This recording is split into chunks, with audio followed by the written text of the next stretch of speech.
Welcome to another episode of the Tobago House of Assembly's Post-Executive Council Media Briefing. This week, the Secretary for Finance and Enterprise Development, Joel Jack, and the Secretary in the Division of Infrastructure and Public Utilities, Gary Melville, addressed the media. Of course, the division has a responsibility for roads and bridges throughout the island of Tobago. And I want to update the Tobago public in terms of the situation regarding the Milford Road Bridge at Lambo. The project managers for that project, for the restoration, for the rebuilding of the bridge at Lambo, close to the abattoir, is NITCO, the National Infrastructure Development Company Limited, and they opened tenders, a tendering process for the construction of the bridge. That advertisements began on 21st July. A site visit is scheduled for the 10th of August, 2016, at the site of the bridge, and it is expected that a contract for the construction of the bridge will be awarded within the next 2 to 3 months. The estimated cost of construction is $24 million, and it's expected to take 12 months to completion. Similarly, the division has been engaged in seeking to implement a coastal intervention at Hanging Down in Roxborough. And for that process, we have engaged EIDCOT as the project manager. They have selected a contractor, CMAS, CE Management Services Limited, CMAS. The contractor would have collaborated very recently with the Division of Infrastructure and Public Utilities and would have met with the residents, fishermen, and major stakeholders of the area to have consultations with them regarding the project. They have submitted an application to the EMA for a certificate of environmental clearance. That was done on July 21st. And that process is expected to take 30 days. Without any further setbacks, the project should be implemented or should start work by the 21st of August. We have been given an estimated 4 months for the completion of the project, which will entail the construction of boulder revetment and gabion baskets to treat with the erosion that is affecting the base of the Windward Road in that area. This is really part of the process that the division wants to be engaged in to treat with our coastal erosion challenges in Tobago. At the moment, the division is collaborating with the coastal unit of the Ministry of Works and Transport in the National Ministry, and we expect to get some technical assistance from them in the coming months to provide expertise, advice, and solutions for some of our coastal issues so that we can begin to implement some of those strategies in fiscal 2017. Some of the particular areas that we will be looking at include the same Roxborough area where the Roxborough seawall is currently disintegrating and has to be replaced, so we are seeking assistance to get that done.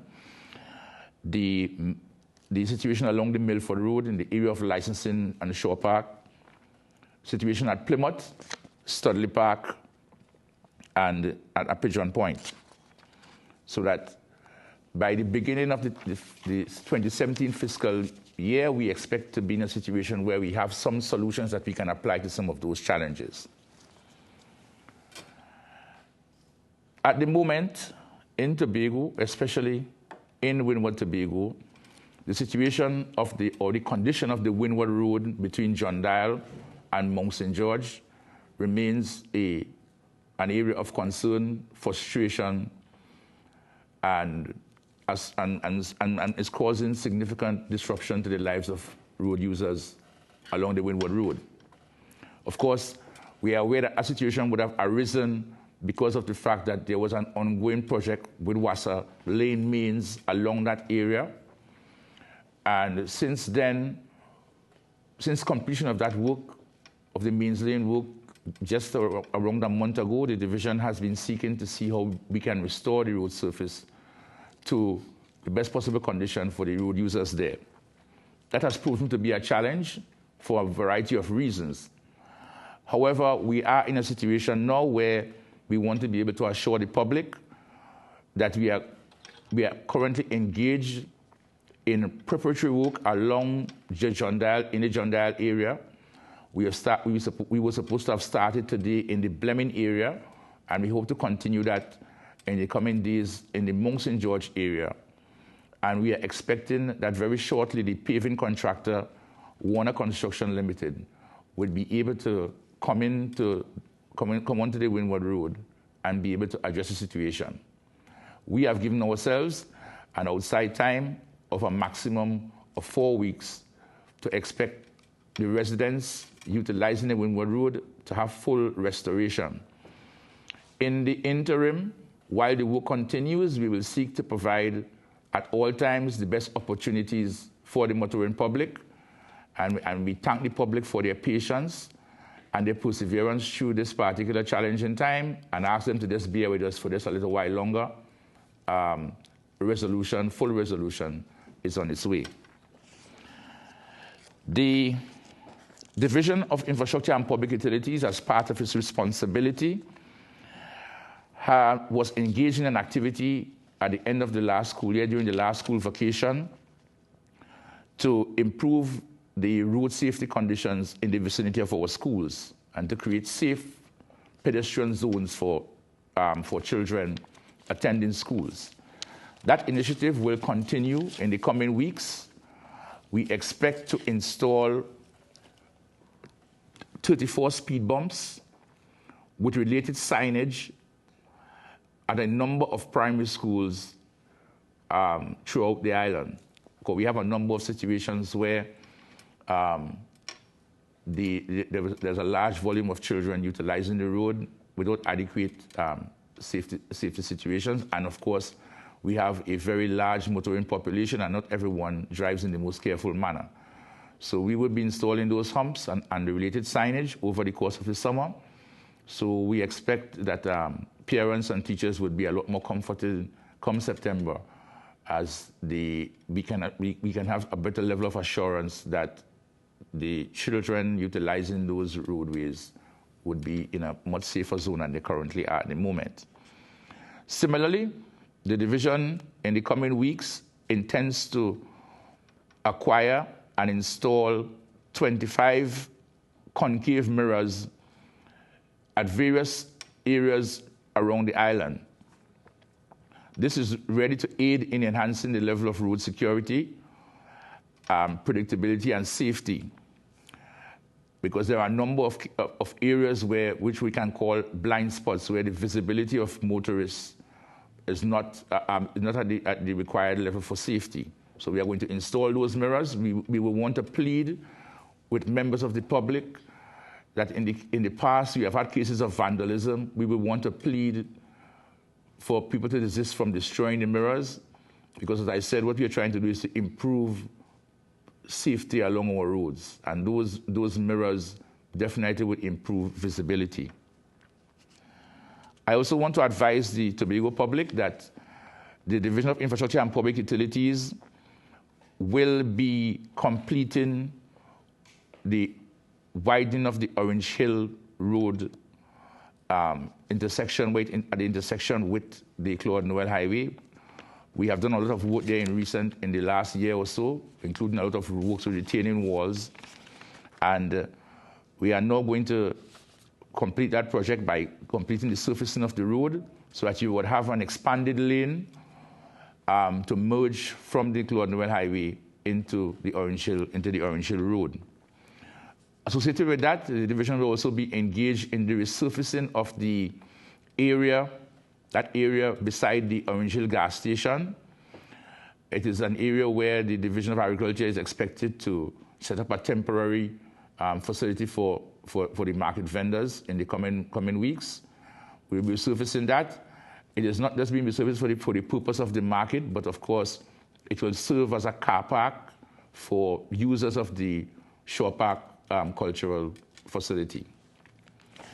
I just want to close by emphasizing or re-emphasizing information that is coming out of WASA. WASA would have recently put out a press release to the media concerning the current water situation in Tobago, in particular in Southwest Tobago. The fact is that customers in Southwest Tobago have been experiencing low water pressures in recent times because of the situation with regards to inconsistent rainfall. As we know that the Colam facility is the main source of supply for Southwest Tobago, and it has been operating below 15%. So much so that the authority is saying that they have a shortfall of about 3 million gallons per day. That, of course, presents its own challenges. We know that the authority has implemented a 3 nights schedule, a 3 nights per week schedule for the Crown Point and environs, and they have also increased water trucking service, and have been working with the Tobago Hotel and Tourism Association to provide truck-borne supplies to hotels, guest houses, and restaurants. Of course, the situation demonstrates the overriding need for a significant source of water for Southwest Tobago, and we'll continue to work and partner with WASA and the central government to get the planned desal plant implemented in the shortest possible period. That plant obviously would significantly impact upon the situation, and the residents in Southwest Tobago would have a more assured source of water supply. In the interim, however, all that each of us can do is to try our best to conserve where possible, and of course, we can also pray for rain. Let me say that since the last time I was here, it was the pre-budget season where I announced the date for the Tobago House of Assembly budget, and I indicated some of the issues that would have been highlighted. I'm pleased to inform members that in accordance with the Tobago House of Assembly Act, we submitted our budget estimates in time for the June 30th deadline this year, and it was submitted to the Minister of Finance. And just to remind members of the media that the total fiscal package for the Tobago House of Assembly for fiscal 2017 totaled $5.394 billion disaggregated.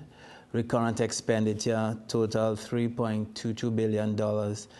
Our development program totaled just over $2 billion. URP and CPEP total $80.34 million and $54.15 million, respectively. I'm also pleased to announce that, again, has been this administration's policy in terms of deepening the democracy. When the national budget is read this year, and the date has not been announced as yet, we will continue to report to the people and to come and reprioritize based on the funding that is available to the Assembly.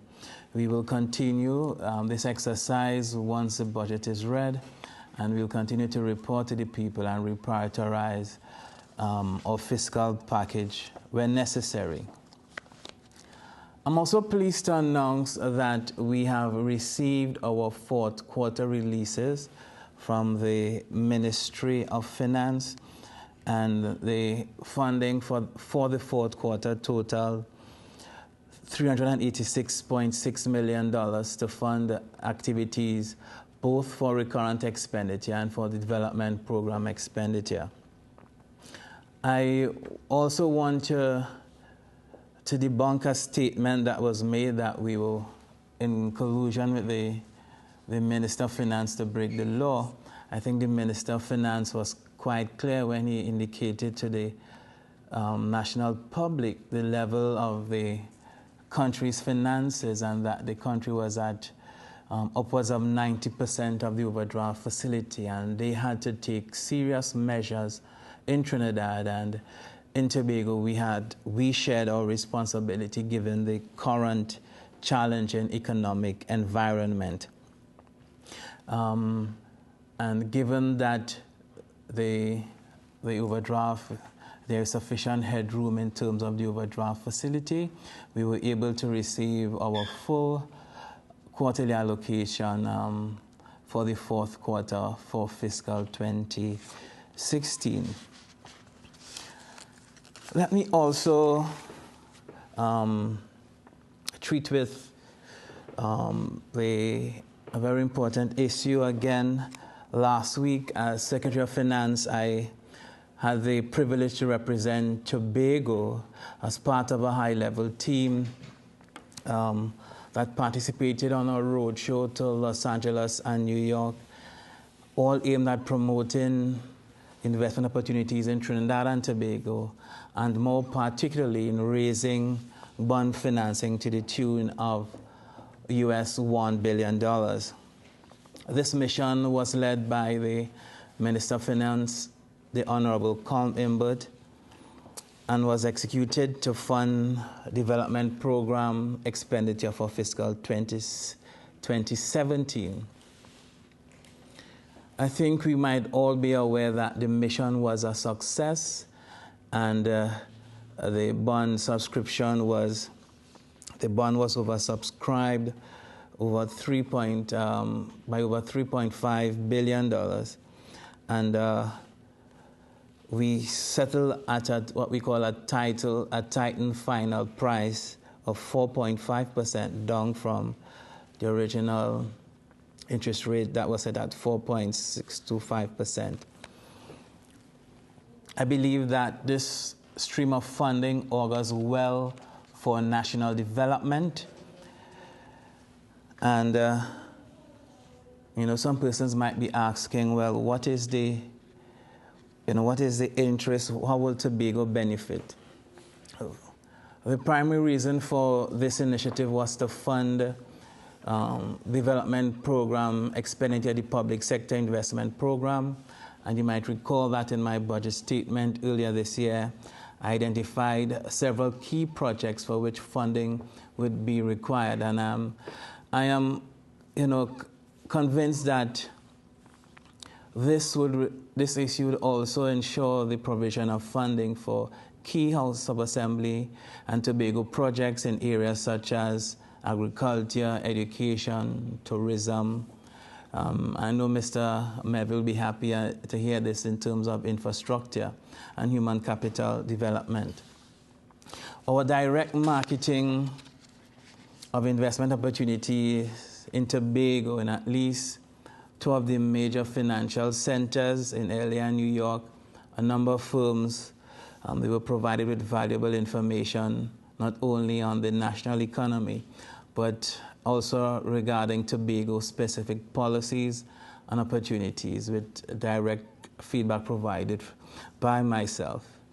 The hands-on experience in terms of raising a bond issue of this magnitude, I think, augurs well in terms of highlighting the mechanism for the Assembly raising financing of this nature in the future. You might recall that I intimated in my budget statement this year and in previous budget statements the fact that the Assembly will be looking at alternative financing mechanisms such as bond financing, public-private partnership modalities, and other initiatives to accelerate Tobago's development agenda. And these are just a few of the benefits that will derive from this experience, and in the upcoming months, I am convinced that more will be highlighted, not only for Tobago, but for the country as a whole.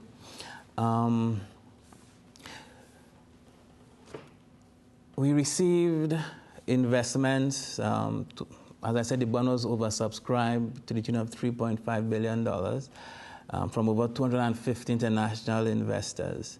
And that allowed the country to raise the targeted $1 billion bond. We also allowed participation in the process for national investors and to provide national companies seeking investment with another investment instrument that that I think would be really interesting beyond what is being offered in the market at the moment. I must indicate that the pricing of the bond indicates us a strong correlation between the level of investor confidence, and this positively reflects the overall management of the Trinidad and Tobago economy, and as well as the medium-term fiscal and monetary outlook. Over 30 international investors have been intimately exposed to information with respect to Trinidad and Tobago and with respect to national investment opportunities. Let me take this time to really thank the Minister of Finance and his team for the spirit of collaboration and partnership that was adopted during this mission. And this is what I might call a unique national exposition. The Assembly continues to be encouraged both by the position of the central government and their policy of inclusion of Tobago and consultation with Tobago and the Tobago House of Assembly on national development issues.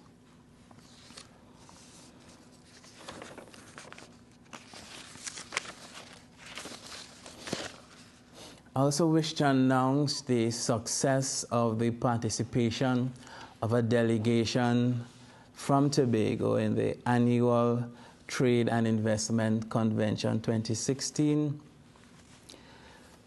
Let me say that last month, following our participation at TIC or TIC, the Tobago House of Assembly was singled out at the opening ceremony by the President of the Trinidad and Tobago Manufacturers Association, Dr. Ralph Balgobin. And the division, we took the decision this year to include a number of new participants, as well as the Tobago Information Technology Limited, the Eco-Industrial Development Company, EIDCOT, as well as several returning businesses. The new participants this year, they are Ms. Avian Thomas of OCN Designs, Envis Gray, the producer of Anti-Betts Bay Leaf Powder, Yazan Williams Chance of Calypso Girl Experience, and Christine Holder, the owner of Shell's Simple Solutions. And returning this year, we brought along what we will call some of the most successful entrepreneurs. We had Ms. Camille Khan of Camille Khan's Designs, Giselle Johnny of Just Right Creations, Caribbean Exotique, and Diamond Linton of Tobago Girl Design. Let me say that the feedback that we received from the participants, I think they described the experience as overwhelming. For the new participants and for the seasoned entrepreneurs, one investor indicated to me that she solicited business of upwards of $1 million TT dollars. And that in itself sends a signal that this is a worthwhile investment and something that we should continue. Let me also indicate that some of the businesses were able to secure orders for upcoming events, and they made the necessary linkages with potential distributors and suppliers. And a few stores also expressed interest in a lot of the Tobago's products. Another positive response was received by one of our first-time participants, Miss Yazan Williams, and she placed second with her Dasheen Dasheen pepper sauce in the best pepper sauce competition. Additionally, clients who are now occupying factory space at the recently opened factory shelves at the Covico Industrial and Business Park also showcased their products at the event with a lot of positive feedback as well.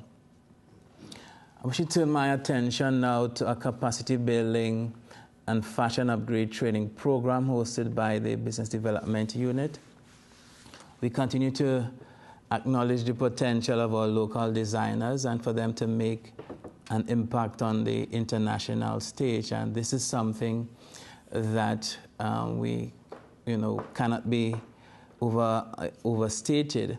The Assembly continues to support the industry through the necessary partnerships we have seen a number of Tobago fashion designers venturing as far abroad as Japan, Caribbean Fashion Week in 2014 and 2015, and a number of other initiatives supported by the Assembly through the various divisions. And what this has culminated in is where we have seen a number of designers positioning themselves on the international scene, where even one of our designers, they were featured in the Essence magazine's Looks We Love after one of these missions. Feedback from these events have provided useful insights and identified many of the gaps that we have to treat with respect to production quality and the quality of garment construction. In response to this gap analysis, the Business Development Unit has identified the expertise of a number of individuals, and we intend to strengthen and to build capacity and to ensure that our local entrepreneurs in the fashion industry are really brought up to scratch so that they can compete on the international market.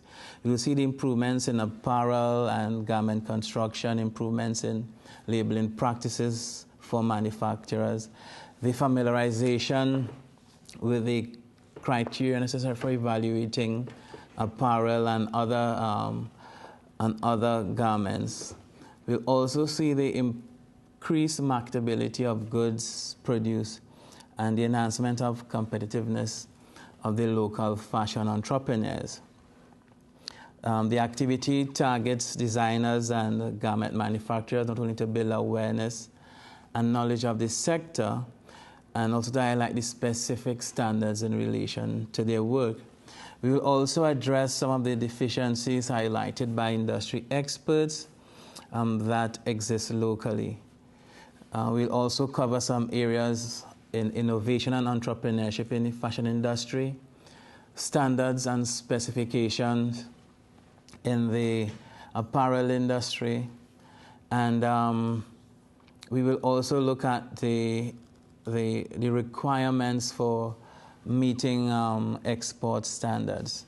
These sessions will be facilitated by academic and technical experts in textiles, fashions, and designs, as we continue to provide capacity building opportunities for entrepreneurs. We hope that this will result in a greater increase and improvement in production, not only in quantity, but of course in quality, and as we develop the capacity within the industry to penetrate the international market. Thank you for staying with us for the Tobago House of Assembly's Post-Executive Council Media Briefing for the week ending August 6, 2016.